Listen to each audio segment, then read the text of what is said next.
তাণ্ডব সিনেমার টিজারেই বাজিমাত করলেন ঢালিউডের একমাত্র সুপারস্টার শাকিব খান।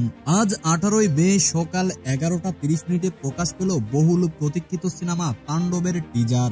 আর প্রথম ঝলকেই যেন আগুন ঝরালেন শাকিব খান। টিজারে দেখা গেল এক ভয়ানক বিধ্বংসী শাকিবকে, যার চোখে আগুন, মুখে প্রতিশোধের ভাষা, আর প্রতিটি দৃশ্যে যেন তাণ্ডবের সুর। বিশাল সেট, দুর্ধর্ষ অ্যাকশন এবং দুর্দান্ত ব্যাকগ্রাউন্ড মিউজিক সব মিলিয়ে বোঝাই যাচ্ছে এই সিনেমার জন্য রাখা হয়েছে বিশাল বাজেট ও অ্যারেঞ্জমেন্ট। টিজারে প্রতিটি ফ্রেম যেন বলে দিচ্ছে এটা কোনো সাধারণ সিনেমা নয়, এটা এক নতুন ইতিহাসের শুরু।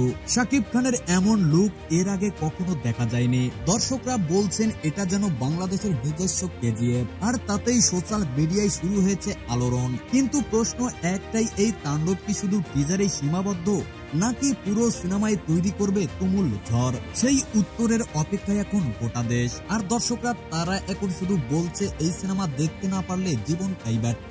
প্রিয় দর্শক, তাণ্ডব সিনেমার টিজার আপনার কাছে কেমন লেগেছে জানাতে পারেন নিচের কমেন্ট বক্সে। সেই সাথে চ্যানেলে নতুন হলে অবশ্যই সাবস্ক্রাইব করে পাশে থাকবেন। সবাইকে ধন্যবাদ।